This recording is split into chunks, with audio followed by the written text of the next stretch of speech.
ఇది కేవలం సమాచారంగా మాత్రమే భావించండి. వైద్య నిపుణులను సంప్రదించండి. తరచుగా మనం రక్తహీనత చూస్తూ ఉంటాం. అనీమియా 6, 7కి పడిపోవడం అండ్ అక్కడి నుంచి ఇన్వెస్టిగేషన్స్ మొదలవ్వడం. టిపికల్లీ అనీమియా ఎందుకొస్తుందండి? ఇంత ఇంత severe anaemia? It can be a very simple reason, as you would say, or it could be a very bad one. So, చాలా సింపుల్ కారణాల వల్ల కూడా రక్తహీనత రావచ్చు. Simple is iron deficiency. So pregnant ladies, young people like 12th grade హాస్టల్లో ఉండేవాళ్ళు, bleeding ఎక్కువ అవటము, ఐరన్ డెఫిషియన్సీ, రక్తహీనత, this is becoming a very common issue. And ప్రెగ్నెన్సీలో రక్తహీనత రావటము, these are all related to nutritional problems or bleeding problems. Right. అది one aspect which is అంత లైఫ్ థ్రెటనింగ్ ఏం కాదు అది. అది సింప్లిస్టిక్ ఐరన్ టాబ్లెట్స్ అవ్వచ్చు, ఐరన్ ఇంజెక్షన్స్ అవ్వచ్చు, క్విక్గా రికవర్ చేయొచ్చు. And we don't need to give blood transfusions. That is one misnomer or people think HB6 ఉండగానే బ్లడ్ ఎక్కిచ్చేద్దాం అనుకుంటారు.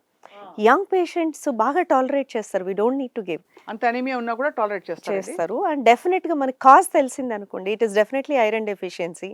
హిమోగ్లోబిన్ 5 ఉన్నా కూడా యంగ్ పేషెంట్లో you give injection iron, next 1 వీక్లోనే హిమోగ్లోబిన్ 1.5 గ్రామ్ పెరుగుతుంది. ఓహో. So within 3 weeks you see a haemoglobin lifting from మనకి 5.5, 6 నుంచి కూడా 11, 10 వరకు ఈజీగా తీసుకురావచ్చు. అది సింప్లిస్టిక్ ఐరన్ డెఫిషియన్సీ. కారణం మనకి 100% కారణం తెలియటం చాలా ఇంపార్టెంట్.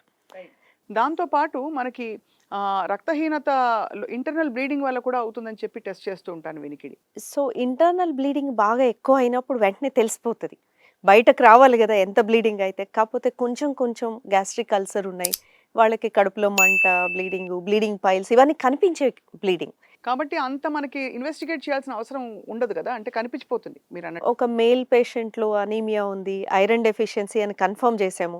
ఇప్పుడు టెస్ట్లు అనేవి చాలా ఈజీ అయిపోయినాయి. ఒకప్పుడు చాలా కష్టంగా ఉండేది బ్లడ్ టెస్ట్లు.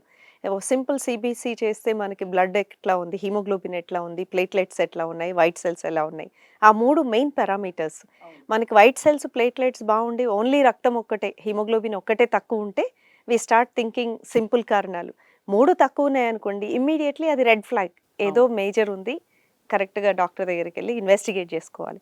For everything the bottom line is కారణం కనుక్కోవాలి ఫస్ట్. దాన్ని బట్టి మనం కొంచెం టైం ఇవ్వచ్చా, ఇమ్మీడియట్గా ఫాస్ట్గా ఇన్వెస్టిగేట్ చేయాలా, ఇవన్నీ తెలుస్తాయి.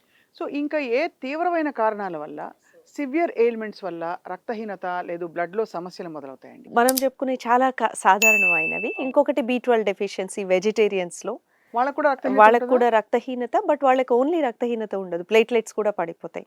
సో ఎవరికైనా రక్తం, బ్లడ్, ప్లేట్లెట్స్ 2 తక్కువ ఉన్నాయంటే first commonest thing B12 check చేయాలి. అది నార్మల్ ఉన్నాకే నెక్స్ట్ స్టెప్కి వెళ్తాం.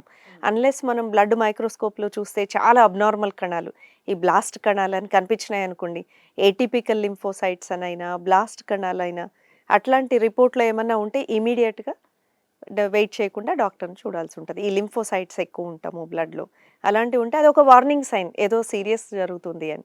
ఆర్ పేషెంట్స్కి వెయిట్ లాస్ ఉన్నా, ఆర్ గడ్డలు ఉన్నా.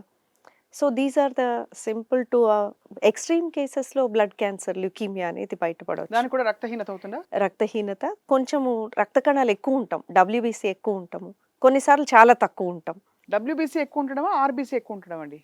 RBC ఎక్కువ ఉండడం అనేది అసలు సమస్య, సమస్య అది ఎప్పుడు కాదా? వేరేది. హిమోగ్లోబిన్ చాలా ఎక్కువ ఉంటుంది అప్పుడు. 15.5, 16 ఉందనుకోండి, అది రక్తం తక్కువ ఉంటేనే ప్రాబ్లం అనుకుంటాము, ఎక్కువ ఉంటే కూడా ప్రాబ్లమే.